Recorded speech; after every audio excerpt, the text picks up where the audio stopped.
La teofanía de Mambré, ¿vale? Génesis 18 del 1 al 15. La encina de Mambré. En Hebrón, ciudad-estado antigua, en la parte meridional de los montes de Judea, en su vertiente occidental.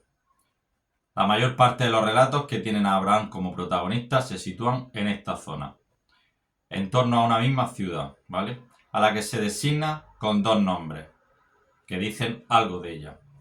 Uno es Kiriat Arba, a mí me encanta ese nombre. Kiriat Arba, la ciudad de los cuatro.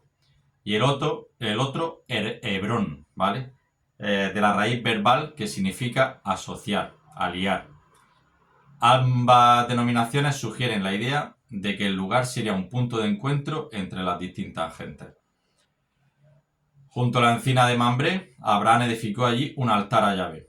Flavio Josefo, que como habíamos dicho antes es un escritor e historiador de aquella época. Bueno, no de la época de Abraham, sino del siglo I. Menciona la encina de Mambré como lugar de devoción en el siglo I. Grandes ruinas romanas y bizantinas señalan hoy en ese lugar la presencia de un santuario importante. Es el árbol bajo el que se encontraba Abraham, ¿vale? Y en el que se ofrecía un convite al Señor y a sus ángeles. Dice la escritura, bajo el árbol de Mambré. Mambré en nuestra lengua significa visión o perspicacia, pudiéndose relacionar con las bienaventuranzas, que prometen la visión de Dios a los puros de corazón.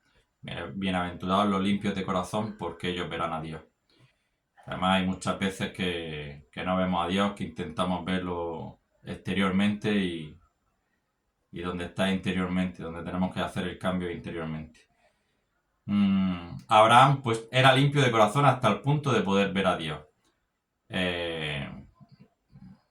No a Dios Padre, ¿vale? A Dios Padre, como vemos luego con Moisés, Dios Padre no lo ha visto nadie. En otro tiempo los profetas eran llamados videntes.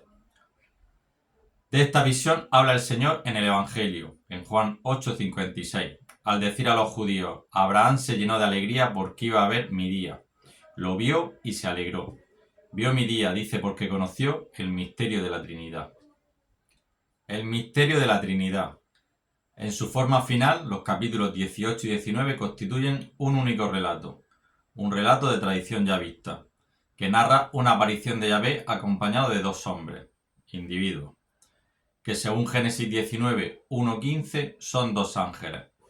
Pero la forma primitiva del relato pudo muy bien hablar sin más de tres individuos, o incluso tres ángeles, representantes y enviados de Yahvé, ¿vale? Como vemos en Génesis 19:14, para hablar y actuar en su nombre, lo que explicaría el uso de Yahvé dijo en los momentos claves del relato.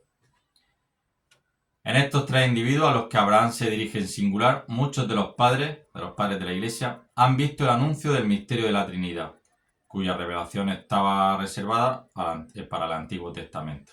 Perdón, para el Nuevo Testamento. En el versículo 2 no se trata de una adoración, ¿vale? De un acto de culto, sino de una mera muestra de homenaje.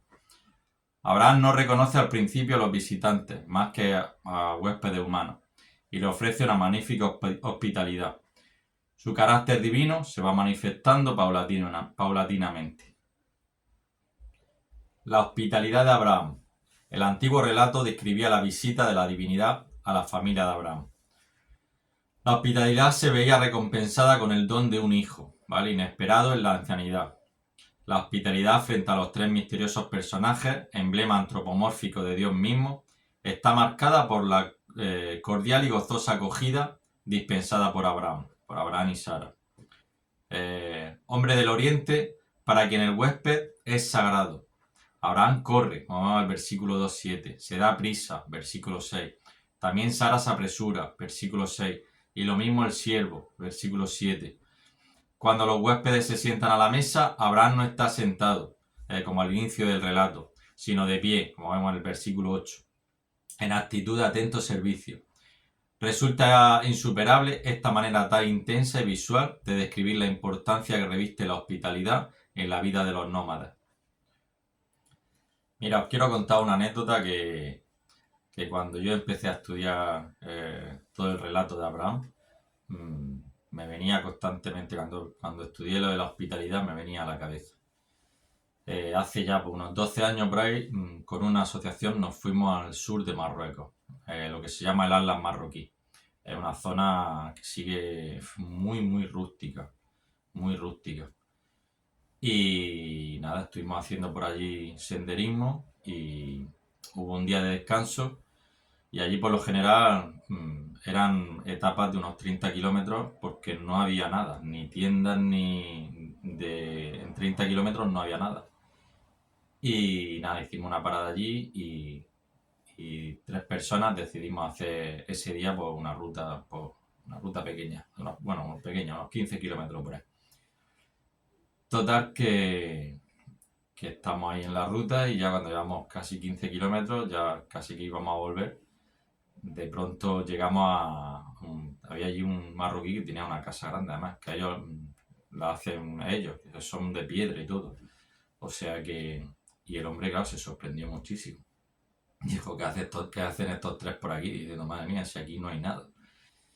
Porque ellos viven de eso, de la agricultura y la ganadería, que eso lo hacen ellos, lo hacen todos ellos.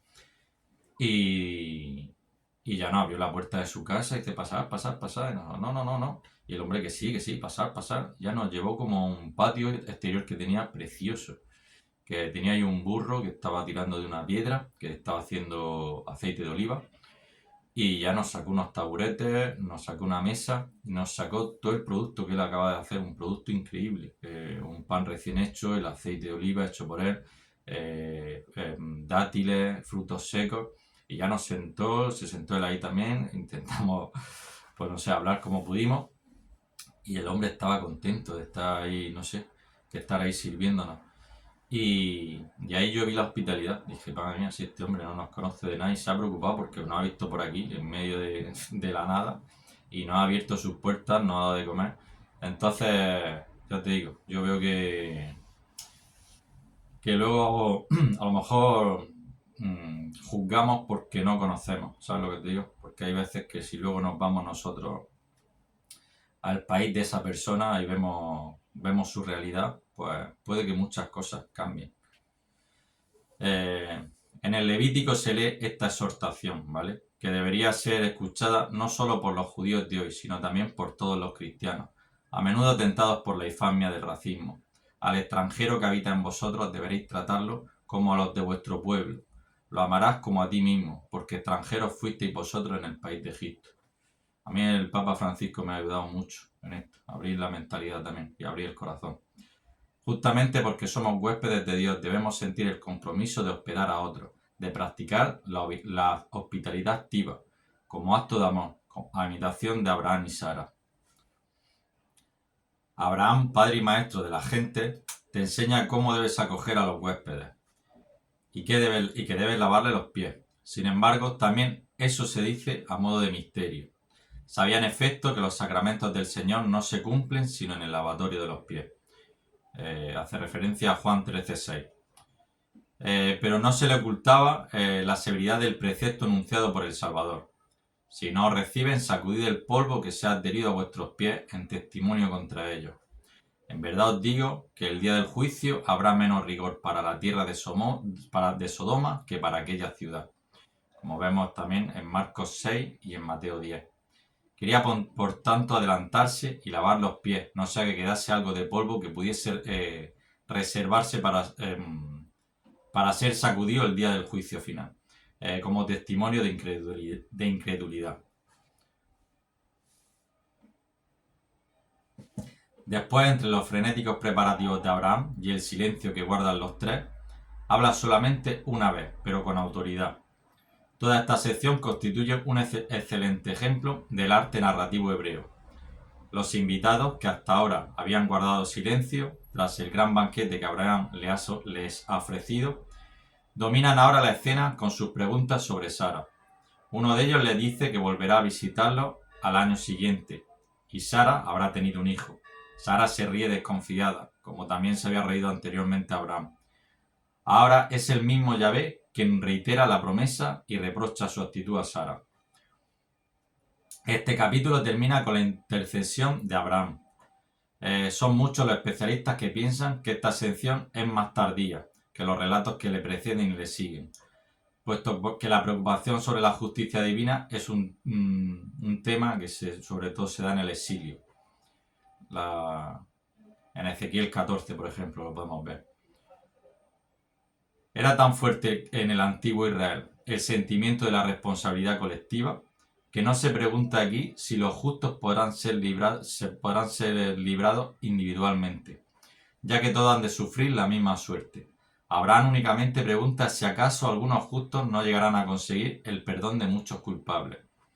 La respuesta de Yahvé confirma el papel salvador de los santos del mundo. Finalmente, en Isaías 53, el siervo sufriente de Yahvé es el que ha de salvar a todo el pueblo, pero este anuncio no será comprendido hasta que Cristo lo lleve a cabo. Según el Génesis 19, el 24-25, el Señor hizo llover fuego y azufre sobre Sodoma y Gomorra. Las destruyó, junto con todos los que vivían en ella, y acabó con todo lo que crecía en aquel valle. Parece evidente que Sodoma y Gomorra se encontraban en los alrededores del Mar Muerto, o quizá incluso se halle debajo del mismo. Su alta concentración en sal, un 25%, sería la prueba de este desastre. El hecho de que Jesús considere Cafarnaúm peor que Sodoma nos hace pensar que el incumplimiento del Evangelio constituye un pecado más grave que el de los sodomitas.